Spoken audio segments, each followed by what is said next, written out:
بسم اللہ الرحمن الرحیم۔ السلام علیکم۔ یہ پارٹ نمبر 10 ہے۔ آج ہم آپ کے لیے کتاب ریکارڈ کر رہے ہیں، کاپر ہیڈ، مصنف ظہیر احمد، آواز عرفان بٹ۔ یہ کتاب آپ کے لیے بک شیئر پاکستان آڈیو لائبریری کی جانب سے پیش کی جا رہی ہے۔ دیگر کتابوں اور معلومات کے لیے آپ رابطہ کر سکتے ہیں 030029196000 اظہر لطیف سے۔ تو آئیے سنتے ہیں پارٹ نمبر 10۔ صفحہ نمبر 220۔ ٹھیک ہے، سب اپنے واچ ٹرانسمیٹر فری فریکوینسی پر سیٹ کر لو تاکہ ہم ضرورت پڑنے پر ایک دوسرے سے آسانی سے بات کر سکیں۔ ہم 6 افراد ہیں۔ 3 افراد ان پہاڑیوں کی جانب جائیں گے جن پر سرچ ٹاور موجود ہیں، اور 3 سامنے کے رخ جہاں قلعے کا گیٹ ہے کی طرف جائیں گے۔ جیسے ہی میں کوشن دوں گا تم پہاڑیوں کی چوٹیوں پر موجود سرچ ٹاور کو تباہ کر دو گے۔ اس کے لیے تم سب کے پاس منی میزائل گنز ہیں۔ پہاڑیوں پر موجود سرچ ٹاورز کے تباہ ہوتے ہی الاسد تم 02 کو حکم دو گے کہ وہ قلعے کے عقبی سمت لگائے ہوئے ریموٹ کنٹرول بم بلاسٹ کر دے۔ سرچ ٹاورز اور قلعے کے عقبی سمت ہونے والے دھماکوں سے بیس کیمپ کی توجہ اسی طرف مبذول ہو جائے گی۔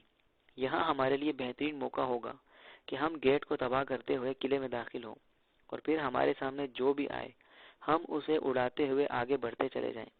عمران نے انہیں ہدایات دیتے ہوئے کہا، اور پھر اس نے الاسد، صفدر اور کیپٹن شکیل کو پہاڑیوں پر موجود سرچ ٹاورز کو تباہ کرنے کی ذمہ داری سونپ دی، اور اپنے ساتھ جولیا اور تنویر کو رکھ لے تاکہ وہ تینوں قلعے پر فرنٹ سے حملہ کر سکیں۔ عمران کے حکم پر کیپٹن شکیل، صفدر اور الاسد جھاڑیوں میں کرولنگ کرتے ہوئے آگے بڑھتے چلے گئے۔ عمران نے چیک کر لیا تھا، پہاڑیوں کے ارد گرد میدان کو کوئی حصہ ایسا نہیں تھا جو جھاڑیوں سے بھرا ہوا نہ ہو۔ یہ ان کے لیے قدرت کی امداد تھی جس کا وہ بھرپور فائدہ اٹھا سکتے تھے۔ جب صفدر، کیپٹن شکیل اور الاسد جھاڑیوں میں رینگتے ہوئے آگے بڑھ گئے تو عمران نے جولیا اور تنویر کو اشارہ کیا اور خود بھی چٹان کے پیچھے سے نکل کر جھاڑیوں میں پیٹ کے بل لیٹ گیا، اور پھر اس نے تیزی سے جھاڑیوں میں پیٹ کے بل رینگنا شروع کر دیا۔ اس کے پیچھے تنویر اور جولیا بھی پیٹ کے بل رینگتے ہوئے آ رہے تھے۔ جھاڑیاں گھنی اور کافی نرم تھی، اور میدانی زمین بھی ہموار تھی، اس لیے انہیں رینگنے اور آگے بڑھنے میں زیادہ مشکلات کا سامنا نہیں کرنا پڑ رہا تھا۔ عمران رینگ کر آگے جاتا اور پھر ایک جگہ رک کر سامنے موجود پہاڑی کی چوٹی کی طرف دیکھنا شروع کر دیتا۔ وہ یہ دیکھنا چاہتا تھا کہ ان کے اس طرح رینگنے سے سرچ ٹاورز پر موجود اسرائیلی فوج کی طرف سے کوئی رد عمل ظاہر ہوتا ہے یا نہیں۔ لیکن شاید اس وقت سرچ ٹاور پر موجود افراد کی توجہ میدان کی طرف نہیں تھی۔ ایک سرچ ٹاور کے سائڈ پر ایک شخص کھڑا تھا، اس کی آنکھوں پر دوربین لگی ہوئی تھی اور وہ دوربین سے دوسری طرف دیکھنے میں مصروف تھا۔ یہ دیکھ کر عمران کے چہرے پر اطمینان آ گیا۔ آگے قد آدم سے بھی بڑی جھاڑیاں تھیں۔ ان جھاڑیوں کو دیکھ کر عمران اٹھا اور اس نے اپنی سائیڈ بیلٹ میں اڑتا ہوا مشین پسٹل نکالا، اور پھر وہ جھکے انداز میں ان جھاڑیوں میں دوڑنا شروع ہو گیا۔ جولیا اور تنویر بھی اس کی پیروی کر رہے تھے۔ قد آدم جھاڑیاں ہونے کی وجہ سے وہ آسانی سے ان میں جھکے انداز میں بھاگ سکتے تھے۔ وہ تینوں جھاڑیوں میں سے بھاگ کر پہاڑی کی دوسری سائیڈ میں آئے اور پھر سامنے جانے والے راستے کی طرف دوڑتے چلے گئے۔ کچھ ہی دیر میں وہ میدان کے اس حصے میں پہنچ گئے جہاں ان کے سامنے ایک بہت بڑا اور عظیم الشان قلعہ سر اٹھائے کھڑا تھا۔ قلعہ دیکھ کر عمران رک گیا اور اس نے ہاتھ کے اشارے سے جولیا اور تنویر کو بھی رکنے کا اشارہ کیا۔ وہ دونوں رکے تو عمران جھاڑیوں میں بیٹھ گیا اور اس نے اپنی کمر سے تھیلا اتارا اور اسے کھول کر اس میں سے ایک ٹیلی اسکوپ نکال لیا۔ یہ جدید ساخت کی ٹیلی اسکوپ تھی۔ عمران نے ٹیلی اسکوپ آنکھوں پر لگائی اور وہ جھاڑیوں میں چھپ کر قلعے کے ہر حصے کو غور سے دیکھنا شروع ہو گیا۔ قلعے کی دیوار میں جگہ جگہ بڑے سوراخ بنے ہوئے تھے جہاں مسلح افراد بھی موجود تھے، اور ان خانوں میں ہیوی مشین گنوں اور میزائل لانچروں کی نالیں بھی لگی ہوئی تھیں۔ قلعے کے سینٹر میں لوہے کا ایک بڑا سا گیٹ تھا۔ گیٹ کے پاس 4 مسلح افراد موجود تھے جن کے ہاتھوں میں مشین گنیں تھیں۔ اسی طرح قلعے کی دیواروں کے اور کونوں پر بھی 2 محافظ موجود تھے۔ قلعے کے گیٹ تک جانے کے لیے چھوٹی سی سڑک تھی جو قلعے کے پیچھے سے گھوم کر اس طرف آتی تھی، اور سڑک کے دونوں اطراف باڑ لگی ہوئی تھی۔ اس گیٹ کے سوا قلعے میں داخل ہونے کا کوئی راستہ نہیں تھا۔ عمران ایک چیز کا بغور جائزہ لے رہا تھا۔ گیٹ اور دیواروں کے کارنرز پر کھڑے مسلح افراد کی تو مجھے پرواہ نہیں ہے، لیکن قلعے کی دیوار میں جو ونڈو بنی ہوئی ہے ان سے ہمیں چیک بھی کیا جا سکتا ہے، اور ہم پر فائرنگ کرنے کے ساتھ ساتھ میزائل بھی برسائے جا سکتے ہیں۔ ہمیں ان ونڈوز کو ختم کرنا ہوگا، ورنہ ہم آسانی سے ہٹ ہو جائیں گے۔ عمران نے بڑبڑاتے ہوئے کہا، گیٹ کے دونوں جانب دیوار میں 4 ونڈوز ہیں اور کافی بلندی پر ہیں۔ ہمیں ان پر بھی نظر رکھنی ہوگی۔ جھاڑیوں سے نکل کر ہم جیسے ہی آگے بڑھیں گے ہمیں دیکھ لیا جائے گا، اور پھر ہم پر ہر طرف سے نہ رکنے والی فائرنگ کا سلسلہ شروع ہو جائے گا۔ جولیا نے بھی سامنے موجود قلعے کی طرف دیکھتے ہوئے کہا، تم دونوں سامنے والی فصیل پر نظر رکھو، میں ونڈوز کور کرتا ہوں۔ عمران نے کہا، اور پھر اس نے جیب سے منی میزائل گن نکال لی۔ جولیا اور صفدر نے بھی منی میزائل گنیں نکال لیں۔ ان تینوں کے ہاتھ میں مشین پسٹل اور میزائل گنیں تھیں۔ وہ الرٹ ہو گئے۔ عمران نے مشین پسٹل اور میزائل گن نیچے رکھی، اور پھر اس نے واچ ٹرانسمیٹر کا ایک بٹن پریس کیا۔ تم تینوں اپنی اپنی پوزیشن بتاؤ۔ عمران نے الاسد، صفدر اور کیپٹن شکیل سے واچ ٹرانسمیٹر پر ایک ساتھ مخاطب ہو کر کہا، ہم نے تینوں پہاڑیاں کور کر لی ہیں۔ سرچ ٹاورز ہمارے نشانے پر ہیں، بس آپ کے حکم کی دیر ہے۔ آپ کا کوشن ملتے ہی ہم تینوں سرچ ٹاورز کو اڑا دیں گے۔ الاسد نے جواب دیتے ہوئے کہا، اوکے، اڑا دو، اور 02C بھی کہو کہ وہ عقب میں بلاسٹنگ شروع کر دے۔ عمران نے کہا، اور اس نے بٹن پریس کر کے ان سے رابطہ ختم کر دیا۔ جیسے ہی پہاڑیوں پر موجود ٹاورز تباہ ہوں اور قلعے کے اندر دھماکے شروع ہوں تو تم دونوں اسی وقت قلعے کی فصیل پر منی میزائل فائر کرنا شروع کر دینا، اور اگر نیچے موجود مسلح افراد اس طرف آئیں تو انہیں بھی سنبھال لینا۔ میں ان ونڈوز کو تباہ کرتا ہوں تاکہ ہمیں آگے بڑھنے کا موقع مل سکے۔ عمران نے جولیا اور تنویر سے مخاطب ہو کر کہا، تو ان دونوں نے اس بات میں سر ہلا دیے۔ عمران کے کہنے پر وہ دو مختلف سمتوں کی طرف رینگ گئے۔ عمران جھکے جھکے انداز میں آگے بڑھنے لگا۔ وہ قلعے کی فرنٹ پر اس پوزیشن پر آ گیا جہاں سے وہ گیٹ کے دائیں بائیں موجود ونڈوز پر منی میزائل فائر کر سکے۔ ابھی عمران نے پوزیشن لی ہی تھی کہ اچانک یکے بعد دیگرے 3 دھماکے ہوئے، اور انہوں نے سائیڈ میں موجود پہاڑی کی چوٹی پر سرچ ٹاور کو دھماکے سے بلاسٹ ہوتے دیکھا۔ اس پہاڑی کی دوسری جانب سے بھی آگ کے شعلے بلند ہوئے تھے۔ دھماکوں کی آوازیں سن کر سامنے موجود مسلح افراد بری طرح سے اچھل پڑے۔ عمران نے فصیل پر اور ونڈوز میں موجود افراد میں بھی ہلچل ہوتے محسوس کی۔ ابھی ایک لمحہ گزرا ہوگا کہ اسی لمحے قلعے کے اندر سے زوردار دھماکوں کی آوازیں سنائی دی۔ ایکشن! عمران نے چیختے ہوئے کہا، اور اس نے فوراً منی میزائل گن کا رخ دائیں دیوار پر موجود ونڈو کی جانب کیا اور گن کا بٹن پریس کر دیا۔ اس کا ہاتھ تیزی سے حرکت کر رہا تھا۔ وہ گن کو حرکت دیتے ہوئے مسلسل بٹن پریس کرتا جا رہا تھا۔ بٹن پریس ہوتے ہی گن سے منی میزائل نکلتا اور بجلی کسی تیزی سے دیواروں میں موجود ونڈوز کی جانب بڑھ جاتا۔ ادھر جولیا اور تنویر نے بھی فصیل کی طرف منی میزائل فائر کرنا شروع کر دیے۔ دوسرے لمحے ماحول تیز اور زوردار دھماکوں سے بری طرح گونج اٹھا۔ عمران نے جس ونڈو کو نشانہ بنایا تھا، منی میزائلوں نے ان ونڈوز میں زبردست تباہی پھیلا دی تھی۔ عمران نے ایک ساتھ 4 ونڈوز پر منی میزائل فائر کیے تھے جو ٹھیک اپنے نشانے پر لگے تھے، اور دیوار میں بنی ہوئی ونڈوز نہ صرف تباہ ہو گئی تھیں بلکہ اندر موجود بھاری مشین گنیں اور میزائل لانچر بھی تباہ ہو گئے تھے، جس سے دیوار میں بڑے بڑے سوراخ اور دراڑیں پڑ گئی تھیں۔ عمران نے ہاتھ روکے بغیر منی میزائل گن کا رخ دوسری دیوار پر موجود ونڈوز کی جانب کیا، اور پھر وہ ان ونڈوز میں بھی منی میزائل فائر کرتا چلا گیا۔ اس نے ہاتھ روکے بغیر چاروں ونڈوز میں منی میزائل فائر کر دیے تھے۔ ونڈوز اور فصیل پر ہونے والے دھماکوں نے گیٹ اور سائیڈوں پر موجود مسلح افراد کو بری طرح سے بوکھلا کر رکھ دیا تھا۔ انہوں نے جھاڑیوں کی طرف سے میزائل فائر ہوتے دیکھ لیے تھے۔ وہ بری طرح سے چیختے ہوئے اور مشین گنوں سے جھاڑیوں میں فائرنگ کرتے ہوئے ان کی جانب بڑھے۔ انہیں اپنی طرف آتے دیکھ کر جولیا اور تنویر کے ہاتھوں میں موجود مشین پسٹل گرجنے لگے، اور آنے والے مسلح افراد ان کی گولیوں کا نشانہ بن کر اچھل اچھل کر گرتے چلے گئے۔ عمران نے گیٹ کے سامنے موجود چاروں مسلح افراد کو جب فائرنگ کرتے ہوئے اپنی طرف آتے دیکھا تو اس نے ان پر بجائے فائرنگ کرنے کے ایک منی میزائل فائر کر دیا۔ پینسل جتنا باریک اور چھوٹا میزائل بجلی کسی تیزی سے ان افراد کی جانب بڑھا اور ایک آدمی کے سینے سے ٹکرایا۔ دوسرے لمحے ایک زوردار دھماکہ ہوا اور اس آدمی کے ساتھ باقی 3 افراد کے بھی ٹکڑے اڑتے چلے گئے۔ فصیل پر موجود مسلح افراد نے میزائل فائر کرنے والے افراد کی پوزیشنیں چیک کر لی تھی۔ وہ فوراً دیواروں کے پیچھے چھپ گئے اور انہوں نے دیواروں کے کناروں سے مشین گنوں کی نالے نکال کر اس طرف تسلسل کے ساتھ فائرنگ شروع کر دی۔ عمران، جولیا اور تنویر کے ارد گرد گولیوں کی بوچھاڑ آئی تو وہ تینوں ایک ساتھ چھلانگ لگا کر دائیں بائیں بکھرتے چلے گئے۔ چھلانگ لگاتے ہی عمران نے ایک اور منی میزائل فصیل کی اس دیوار کی طرف فائر کر دیا جہاں سے دو مشین گنوں کی نالیں جھانک رہی تھی۔ میزائل دیوار سے ٹکرایا، زوردار دھماکہ ہوا اور دیوار کے ساتھ اس کے پیچھے چھپے ہوئے دونوں مسلح افراد کے پرخچے اڑتے چلے گئے۔ جولیا اور تنویر نے دونوں سائیڈوں میں جا کر سائیڈ فصیلوں کی طرف فائرنگ کرنے کے ساتھ منی میزائل برسانے شروع کر دیے، جس سے دیوار کے پرخچے اڑتے ہوئے دکھائی دینا شروع ہو گئے تھے۔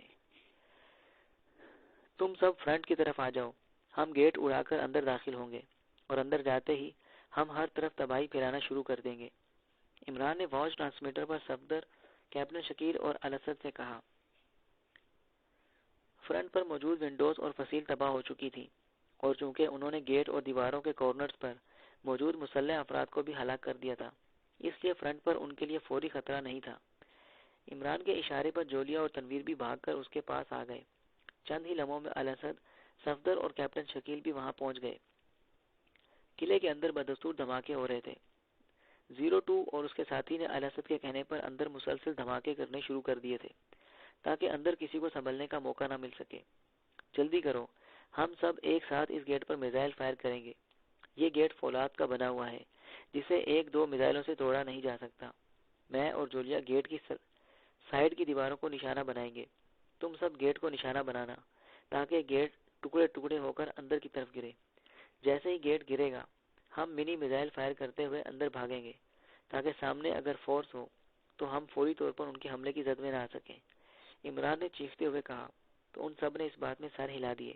وہ سب ایک ساتھ تیزی سے آگے بڑھے اور پھر انہوں نے گیٹ پر منی میزائل فائر کرنے شروع کر دیے۔ متعدد منی میزائل گیٹ اور گیٹ کی سائیڈ کی دیواروں سے ٹکرائے اور گیٹ نہ صرف دیواروں سے اکھڑ گیا بلکہ ٹکڑے ٹکڑے ہو کر بکھرتا چلا گیا۔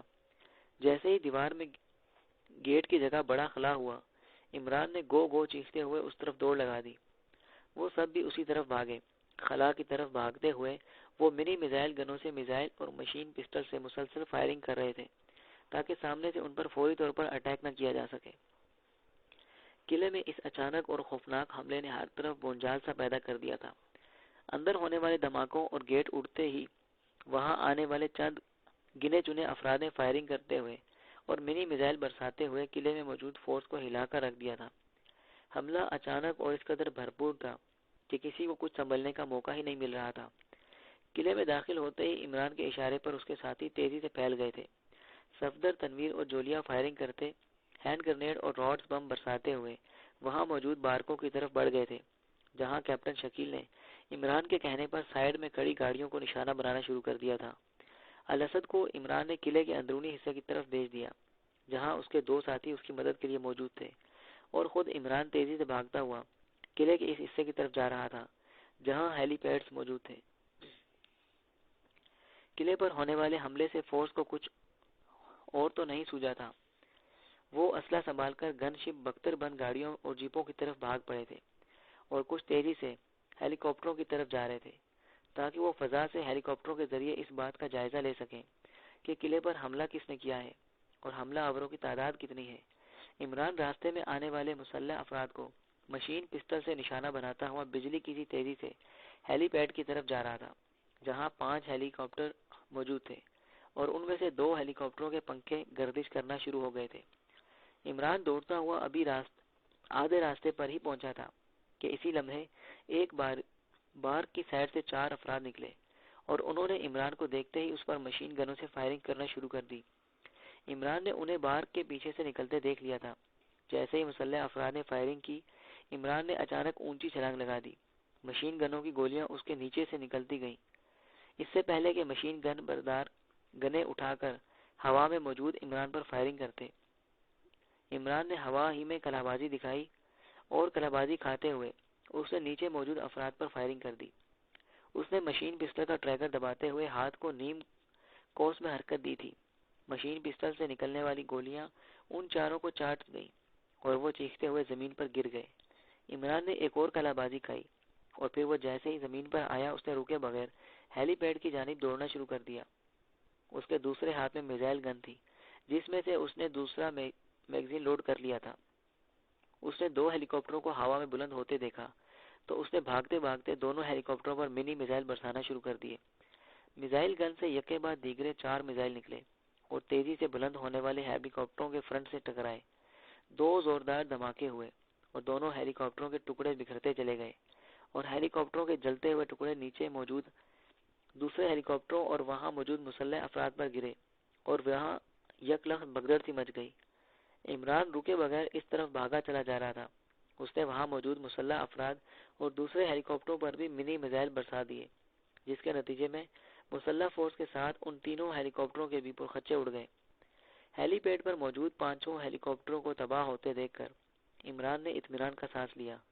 اب کم از کم ہیلی کاپٹروں سے انہیں نشانہ نہیں بنایا جا سکتا تھا۔ عمران نے ان ہیلی کاپٹروں کو اس لیے بھی تباہ کیا تھا کہ کہیں موقع دیکھ کر جو الفرڈ کسی ہیلی کاپٹر میں بیٹھ کر وہاں سے نکل نہ جائے۔ پھر عمران قلعے کی سائڈ میں موجود ایک راہداری کی طرف دوڑنا شروع ہو گیا۔ راہداری میں چند مسلح افراد موجود تھے جنہوں نے اسے دیکھتے ہی اس پر فائرنگ شروع کر دی، لیکن عمران کے پیر تو زمین سے لگ ہی نہیں رہے تھے۔ وہ تو جیسے چھلاوا بنا ہوا تھا۔ ہوا میں چھلانگیں لگاتے ہوئے وہ راہداری میں موجود افراد کو نشانہ بنا رہا تھا۔ قلعے میں ہر طرف خوفناک دھماکے اور فائرنگ ہو رہی تھی۔ دیواروں کے ساتھ ساتھ دھماکوں سے ستون اڑ رہے تھے۔ ہر طرف آگ پھیلتی جا رہی تھی اور دھواں بلند ہو رہا تھا۔ عمران قلعے سے مختلف حصوں سے بھاگتا ہوا قلعے کے اس حصے میں آ گیا جہاں کئی راہداریاں بنی ہوئی تھیں۔ راہداریوں کی سائڈوں میں کمروں کے کئی دروازے تھے۔ کچھ سوچ کر عمران نے ایک بند دروازے کی طرف منی میزائل گن سے 2 فائر کیے تو دروازہ زوردار دھماکے سے ٹکڑے ٹکڑے ہو کر بکھر گیا۔ دروازے کو ٹوٹتے ہی عمران نے چھلانگ لگائی اور اچھل کر کمرے میں داخل ہو گیا۔ جیسے ہی وہ کمرے میں داخل ہوا اسے سامنے فرش پر ایک شخص زخموں سے چور تڑپتا دکھائی دیا۔ وہ آدمی شاید دروازے کے قریب موجود تھا۔ دروازے پر لگنے والے منی میزائل سے دروازہ تباہ ہونے کی وجہ سے وہ بھی بری طرح سے زخمی ہو گیا تھا۔ اس کی مشین گن اس کے قریب ہی گری ہوئی تھی۔ عمران نے آگے بڑھ کر مشین گن کو ٹھوکر مار کر دور پھینک دیا اور تیزی سے زخمی کی جانب بڑھا۔ عمران نے جھک کر زخمی کو دیکھا، سیدھا کیا اور مشین پسٹل اس کے چہرے کے سامنے کر دی۔ اپنا نام بتاؤ جلدی، عمران نے غراتے ہوئے کہا۔ اینڈی، میرا نام اینڈی ہے، زخمی نے خوف سے لرزتے ہوئے جواب دیا۔ جوالفرڈ کہاں ہے؟ بولو ورنہ، عمران نے غرا کر کہا۔ وہ کنٹرول روم میں ہے، اینڈی نے کہا۔ کہاں ہے کنٹرول روم؟ عمران نے اس کے کاندھے پر موجود زخم پر مشین پسٹل کا دستہ مارتے ہوئے انتہائی سرد لہجے میں پوچھا تو اینڈی حلق کے بل چیخ اٹھا۔ تہہ خانے میں، کنٹرول روم تہہ خانے میں ہے، اینڈی نے تکلیف سے چیختے ہوئے کہا۔ تہہ خانے میں جانے کا راستہ بتاؤ۔ اس راہداری کے آخر میں ایک کمرے میں راستہ ہے۔ اس کمرے میں دائیں سائڈ پر سیڑھیاں ہیں جو ستونے والے ہال نما کمرے میں جاتی ہیں۔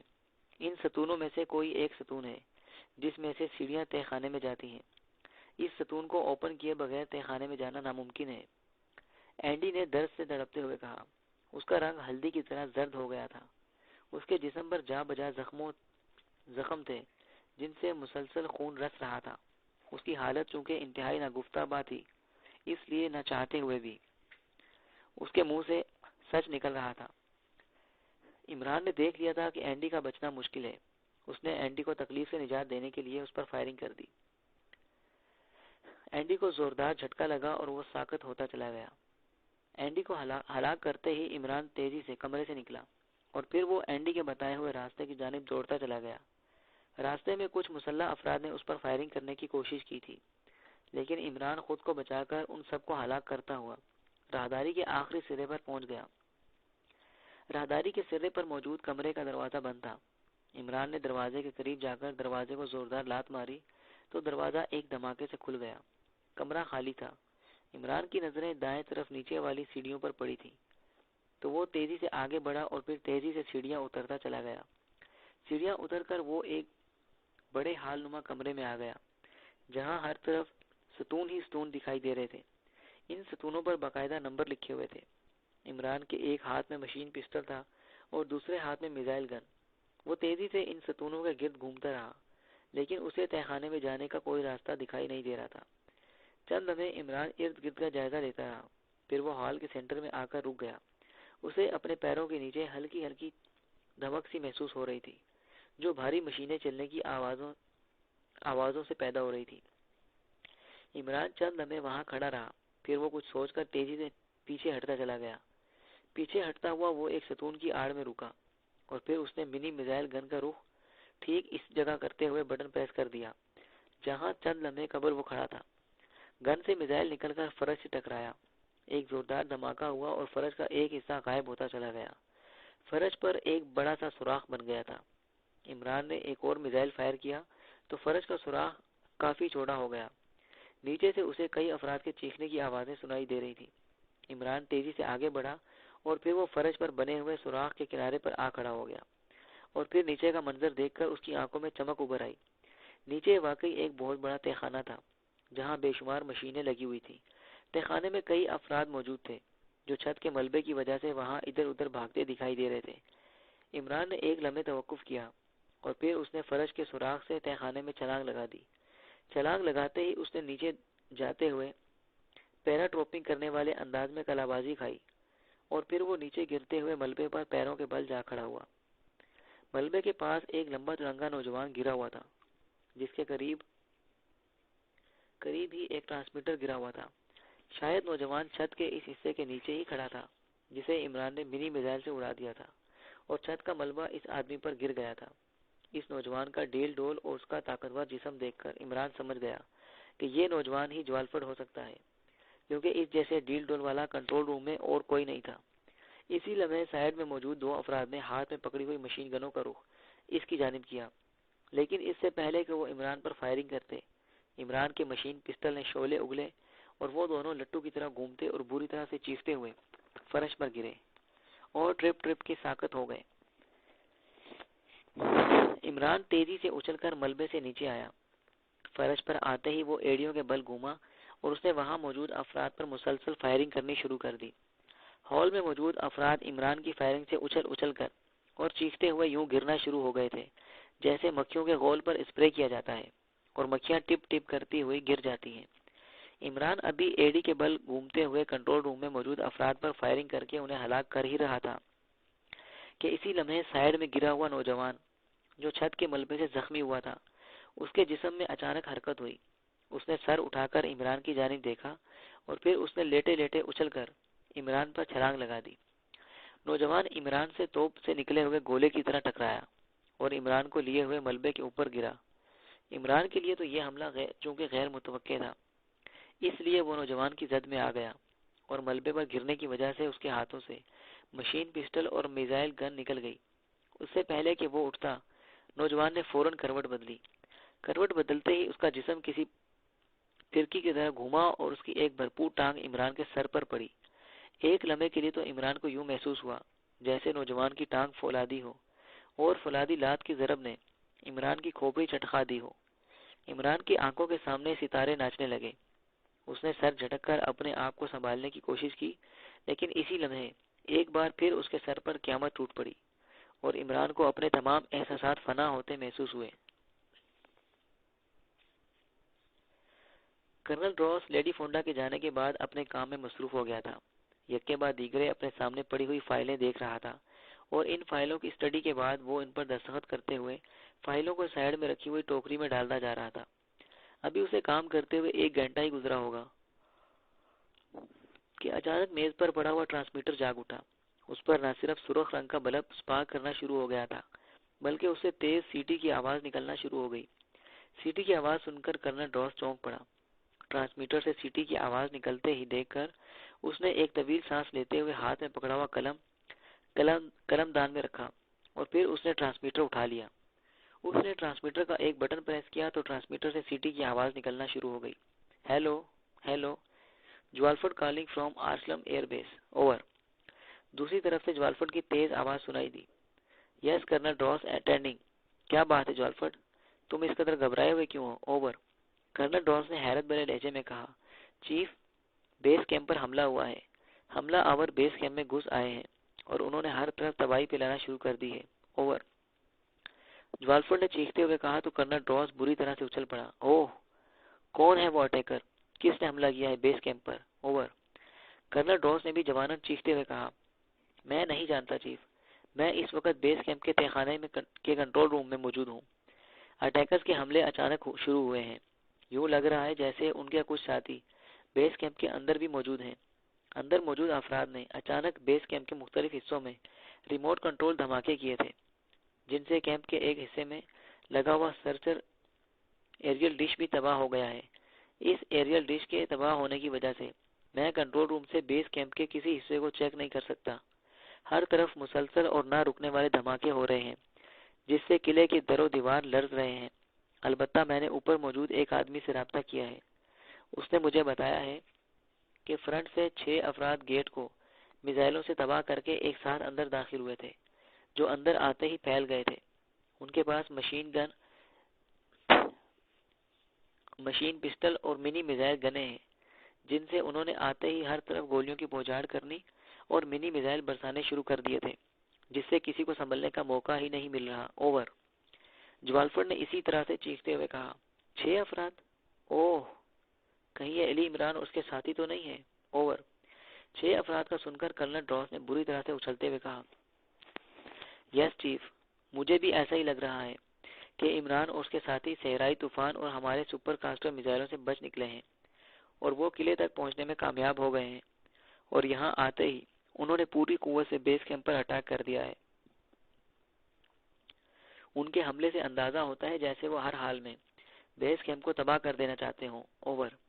جوالفر نے کہا، او مائی گاڈ، عمران اور اس کے ساتھی صحرائی طوفان اور سپر کاسٹر میزائلوں سے بچ گئے ہیں، لیکن یہ کیسے ہوا؟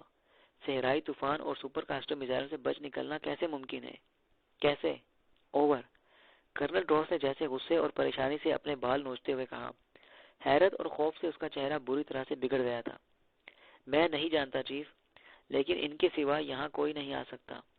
6 افراد میں ایک عورت بھی موجود ہے، جیسا کہ عمران اور اس کے ساتھیوں کے بارے میں بتایا گیا تھا۔ البتہ ان کے بیس کیمپ میں بھی ہمدرد موجود ہو سکتے ہیں، اس کا مجھے اندازہ بھی نہیں تھا۔ اوور۔ جوالفر نے کہا، کچھ کرو جوالفر، کچھ کرو، نہیں تو وہ بیس کیمپ کو مکمل طور پر تباہ کر دیں گے۔ اگر وہ بیس کیمپ تباہ کرنے میں کامیاب ہو گئے تو پھر انہیں اسرائیل میں داخل ہونے سے کوئی روک نہیں سکے گا، کوئی بھی نہیں، سمجھے تم؟ اوور۔ کرنل ڈراس نے دھاڑتے ہوئے کہا، یس چیف، میں مشین ٹھیک کرنے کی کوشش کر رہا ہوں۔ ایک بار مشین ٹھیک ہو جائے تو میں بیس کیمپ کا ایک ایک حصہ چیک کر سکتا ہوں، اور وہ مجھے جہاں بھی دکھائی دیے میں کنٹرول روم سے ہی انہیں نشانہ بنا کر ہلاک کر دوں گا۔ اوور۔ جوالفر نے کہا، تب تک تو وہ بیس کیمپ کو مکمل طور پر تباہ کر دیں گے۔ نونسنس۔ کنٹرول روم سے باہر نکلو اور اپنی فورس کی مدد سے ان کا سامنا کرو اور انہیں ہر حال میں ہلاک کرنے کی کوشش کرو۔ اگر وہ تم تک پہنچ گئے تو پھر تمہارا بھی بچنا ناممکن ہو جائے گا۔ اوور۔ کرنل ڈراس نے کہا، سوری چیف، میں باہر جا کر ان کا مقابلہ نہیں کر سکتا۔ باہر جو دھماکے کیے گئے ہیں، ان دھماکوں کا اثر کنٹرول روم کی دوسری مشینوں پر بھی پڑا ہے۔ ان میں ایک مشین سے کنٹرول روم کا راستہ اوپن کلوز کیا جاتا ہے۔ مشین جام ہونے کی وجہ سے راستہ بلاک ہو گیا ہے، اور انتہائی کوشش کے باوجود ہم کنٹرول روم کا کوئی دروازہ کھول نہیں پا رہے۔ اوور۔ جوالفر نے پریشانی کے عالم میں کہا، بس پھر تم اپنی خیریت کی دعا مانگو جوالفر، اور سمجھ لو کہ عمران موت بن کر تمہارے سر پر پہنچنے ہی والا ہے۔ اب نہ بیس کیمپ بچے گا اور نہ تم۔ اوور۔ کرنل ڈراس نے غراہٹ بھرے لہجے میں کہا، نو چیف، جب میں اور میرے ساتھی ہی کنٹرول روم سے باہر نہ نکل سکتے تو پھر عمران اور اس کے ساتھی بھلا کنٹرول روم میں کیسے داخل ہو سکتے ہیں؟ مجھ تک پہنچنے کے لیے انہیں کنٹرول روم کے دروازے کھولنے پڑیں گے۔ دروازے فولادی اور بے حد مضبوط ہیں، جنہیں بموں سے بھی نہیں اڑایا جا سکتا۔ اسی طرح کنٹرول روم کی دیواریں بھی ریڈ بلاکس کی بنی ہوئی ہیں، جن پر کوئی بم اور میزائل اثر نہیں کر سکتا۔ اوور۔ جوالفر نے جواب دیتے ہوئے کہا، لیکن سارا قلعہ تو ریڈ بلاکس کا بنا ہوا نہیں ہے۔ وہ بیس کیمپ کی ہر چیز تباہ کر دیں گے اور وہاں موجود ایک ایک فرد کو ہلاک کر دیں گے۔ جب سب کچھ تباہ ہو جائے گا تو پھر وہاں ایک کنٹرول روم کے تباہ نہ ہونے سے کیا فائدہ ہوگا؟ بولو، جواب دو۔ اوور۔ کرنل ڈراس نے دھاڑتے ہوئے کہا، یس چیف، یہ بہت بڑا مسئلہ ہے، لیکن مشین ٹھیک ہونے تک میں اسے سلجھا بھی تو نہیں سکتا۔ اوور۔ جوالفر نے لاچارگی سے جواب دیا، اوہ، تو پھر مرو، مجھے کیا؟ عمران اور اس کے ساتھی قلعے میں گھس سکتے ہیں تو پھر مجھے یقین ہے کہ وہ تمہاری شہرک تک پہنچنے کے لیے بھی کوئی نہ کوئی راستہ ضرور بنا لیں گے۔ وہ تمہیں نہیں چھوڑیں گے جالفرڈ۔ پارٹ نمبر 10 یہاں اختتام پذیر ہوا۔ بقیہ حصہ صفحہ نمبر 243 سے سماعت فرمائیے۔